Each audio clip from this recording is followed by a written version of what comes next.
Pemirsa, persoalan overtourism di Bali sejatinya tidak terjadi di seluruh wilayah pulau, melainkan hanya terkonsentrasi di sejumlah destinasi wisata tertentu, terutama kawasan Bali Selatan.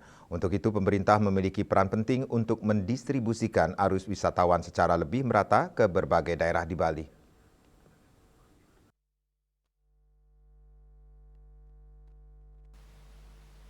Rektor Institut Pariwisata dan Bisnis Internasional (IPBI) Made Sujana menyampaikan, tingginya konsentrasi wisatawan di wilayah Bali Selatan menyebabkan kepadatan yang berdampak pada kemacetan, tekanan terhadap infrastruktur, hingga berkurangnya kenyamanan masyarakat maupun wisatawan.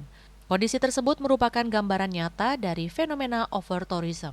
Made Sujana menjelaskan, pemerintah memiliki peran penting untuk mendistribusikan arus wisatawan secara lebih merata ke berbagai daerah di Bali. Selama ini sebagian besar wisatawan masih berpusat di Bali Selatan, sehingga beban kawasan tersebut semakin tinggi.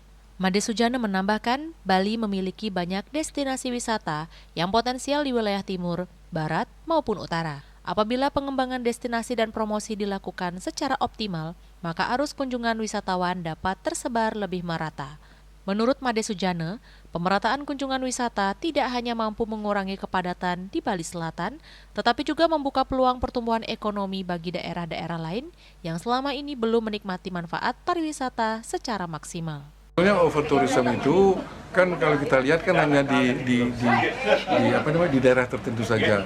Oleh karena itu harusnya tugas pemerintah itu harus menyebar wisatawan itu ke seluruh daerah yang ada di Bali. Sekarang kan konsentrasinya kan ada di Bali Selatan saja, sehingga kalau tumplak di situ maka pastilah di satu sisi Bali Selatan seperti kita lihat di Canggu itu pasti sangat crowded, itu yang disebut dengan overtourism. Kalau pemerintah daerah mampu menyebarkan itu ke Bali yang lain, Bali Timur, Bali Barat, Bali Utara, maka over yang terjadi di Bali Selatan ini akan bisa kita urai. Made Sujana menambahkan, pengembangan pariwisata Bali ke depan tidak hanya berfokus pada peningkatan jumlah kunjungan wisatawan, tetapi juga mengedepankan pemerataan destinasi, keberlanjutan lingkungan, dan peningkatan kesejahteraan masyarakat di seluruh wilayah Bali.